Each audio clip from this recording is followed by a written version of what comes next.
What should you eat on competition day? Is the carnivore diet actually legit? What foods cause inflammation? This Q&A video was taken directly from the BJJ Performance and Longevity course made by me and Jordan from Jordan Teaches Jiu-Jitsu. If you want to check it out, I'll leave a link to that in the description.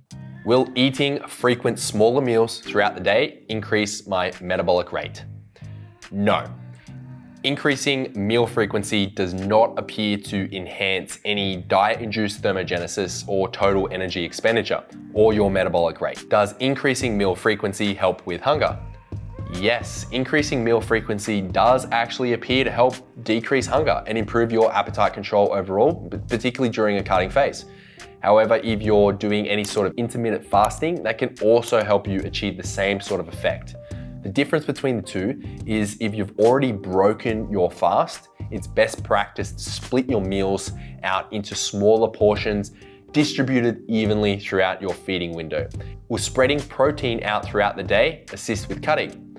Yes, it actually does appear to do that. So long as the protein is equally distributed throughout the day in a caloric deficit during a cutting phase, it will help preserve more lean muscle mass compared with fewer meals.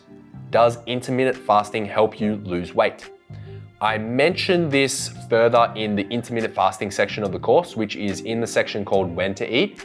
And I basically spoke about all the benefits of intermittent fasting, but yes, it actually can help you lose weight. This is because it reduces your hunger or the amount of time that you feel hungry because your feeding window has condensed. And once you get accustomed to an intermittent fasting protocol, you tend not to feel hungry during your fasting period. Should you train while fasted?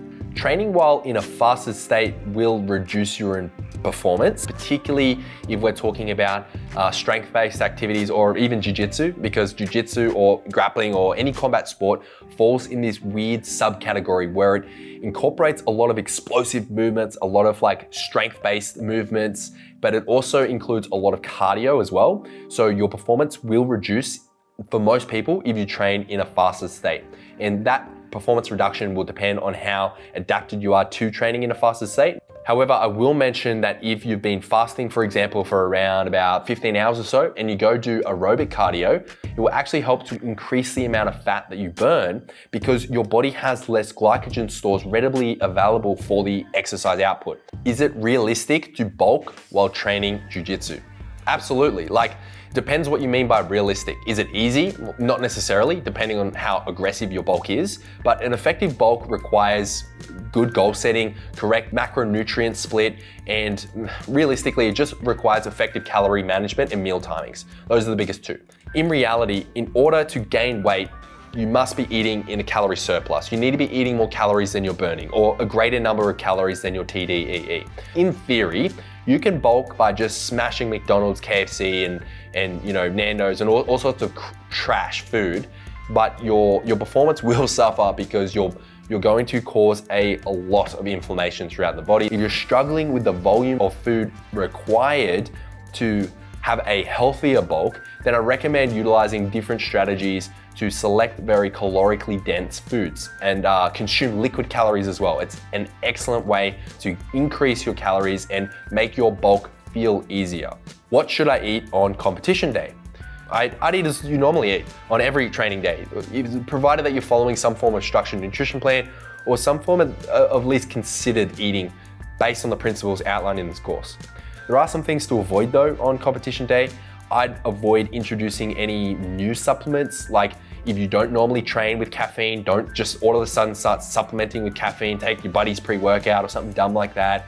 You don't want to be introducing anything foreign or whatever into your routine. The only exception to this though, I will say, is if you don't normally eat until midday, maybe you do some form of intermittent fasting, it might be a good idea to not implement any intermittent fasting the day before and the day of the competition, and make sure that you're eating at least 2 hours before your first match so that you're not going in fasted or anything like that. And as I mentioned in one of the previous questions, that if you train fasted, it can reduce your performance. So that's the only exception to like the whole changing your routine thing. Some insights into inflammation would be great. Depending on the individual, it will depend on your inflammation response to different types of foods. So some common symptoms for inflammation include joint pains and aches. You can get gastric distress or even like fatigue-like symptoms. If you think that you're eating a food that gives your body an inflammatory response, then you can go through it in a process known as an elimination diet. Basically, this eliminates all the common foods that cause inflammation in the body or cause any sort of triggers, and then you start to slowly reintroduce foods to try and figure out exactly what is causing the inflammation in your diet. Another approach to this is known as the FODMAP diet. So I'm not really gonna go into like the details of what FODMAPs are in this course. It's a little bit niche, but basically it's foods that are common inflammation triggers for people. So by going or following a FODMAP friendly diet, it can reduce the inflammation symptoms for some people.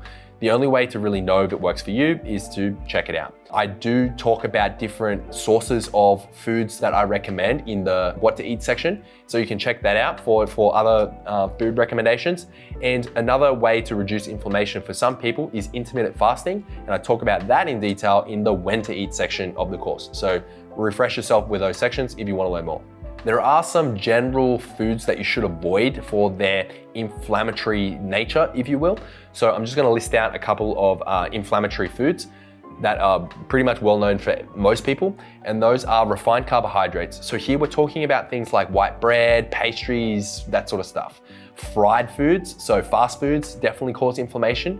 Sugary sodas, like lots of refined sugars, can cause a lot of inflammation. Processed red meats and high saturated fat diets can cause some inflammation. So with the meats, we're talking about like hot dogs, sausages, deli meats, things like that, and margarines and lards. And that's because of the content of oils.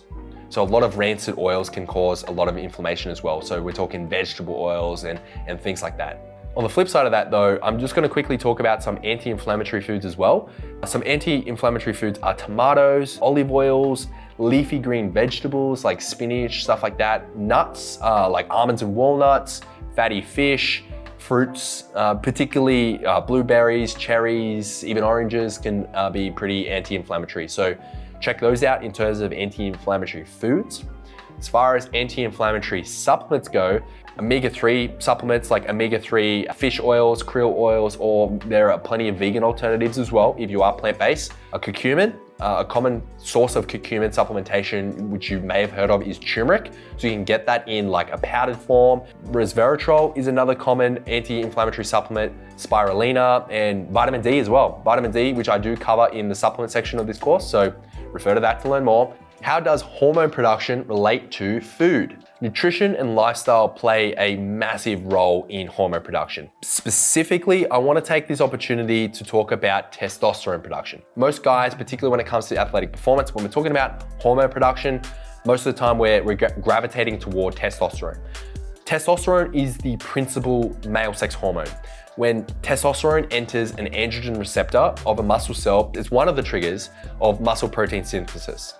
Testosterone can naturally increase through quality nutrition as it is, and when you accompany that with an exercise routine, particularly those focused around explosive movements and compound lifting, it's a very potent 1-2 combo. I just want to give you a little dedicated section here to get down and dirty and give you some ways to naturally increase your testosterone. The first is lift explosively. So with your lifting routine, make sure they're explosive lifts. Lift as heavy as you can safely, not too heavy, don't go crazy. Use compound lifts as well. Compound lifts are things like deadlifts, squats, and full body presses, or like kettlebell complexes, basically multiple planes of movement and considered compound lifts.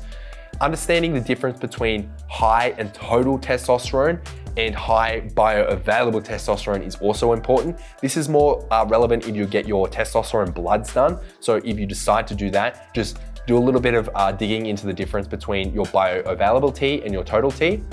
Supplementing with things like vitamin D3, K2, zinc, A, vitamin C, vitamin E can also increase your testosterone. But mostly it's for people that are deficient in those areas. Again, I mentioned a couple of those supplements in the supplement section of this course. I'd stick with vitamin D3 and zinc to start with, and then explore the others under the guidance of a physician if you want to. Antioxidants can also increase your T. I just previously spoke about antioxidants in the previous question about inflammation, so check that out. Avoid alcohol. Alcohol plummets your testosterone levels. Sorry lads, but if you're serious about your T levels, you need to reduce the amount of alcohol that you consume. Keep your fats above 30% of your total calories, at or around 30%. So basically the summary here is that very low fat diets can affect your body's hormone production. That's because fat is required in the production of hormones, and testosterone is no exception to that. On the topic of fat, reducing your total body fat percentage can also increase your testosterone, but it's only to a certain threshold. Now, the numbers that are generally given in guidance for this is if your body fat percentage is above 15%, then your body will probably have a lower level of testosterone than what it possibly could have. So getting your body fat percentage below 15% is really important to naturally increase your testosterone levels. But again, on the flip side of that, if your body fat percentage is lower than 8%, it can reduce your overall testosterone levels as well. So the golden range, if you will, is between 8 and 15%. Is the keto diet a valid diet strategy? So this course is focused around the principles taught by the ISSN and the current body of scientific literature surrounding athletic performance, and particularly surrounding athletic performance for grapplers and jiu-jitsu athletes. At the time of putting together this course, there is not enough evidence, not enough research to support recommending a keto diet, because keto diets haven't been shown to outperform carbohydrate diets, particularly for the explosive nature of strength and conditioning training and combat sports. What are your thoughts on a carnivore diet? Similar to my response to the keto diet question, there is simply just not enough scientific literature around a carnivore diet to support it for athletic performance. The benefits of a diet like a carnivore diet are generally on things like autoimmune conditions, inflammatory conditions, basically reducing your body's overall inflammatory response to food and other dietary sensitivities and allergies that you may not know you have. And simply put, the reason for this is because it's a form of elimination diet. It's basically eliminating all food in your diet except for a very small subset. I know that the current fad for carnivore diet is the whole Joe Rogan diet at the moment, which is following a meat-only diet with a bit of fruit. But you just can't advocate it for it because there's no scientific literature supporting its performance. It's all anecdotal. Nutrition for general health versus competition prep. This is a pretty good question. I do cover it inadvertently throughout the course, so you'll probably know the answer. But the only difference between the two approaches to nutrition for combat sport athletes are the weight cutting or bulking methods. Weight cutting and bulking are designed to be short-term strategies to achieve your weight goals. Specifically in this context, we're talking about your weight goals for competing. They're not meant to be long-term. In saying that though, when you're training for a competition and you're already on weight, most people are going to increase their exercise volume. Basically, you're going to be training more with greater intensity if you're going through some form of comp prep phase. So you'll need to increase your calories that you're consuming to maintain your weight, because your energy demands are increasing. In that form, you're generally going to be increasing your calories through carbohydrates. So that's the only real difference between general health and competition phase, is you're going to be eating more calories. The way I approach advising on nutrition and teaching nutrition concepts is eating for health first, and then performance will obviously come with that. Thank you so much for watching. If you have any questions that you want me to cover in another Q&A video, please feel free to leave a comment or just give me a fist bump if you made it this far. And if you want to learn more about nutrition, mobility, strength and conditioning, and mat safety, then check out the BJJ Performance and Longevity course made by me and Jordan from Jordan Teaches Jiu-Jitsu. Thanks for watching.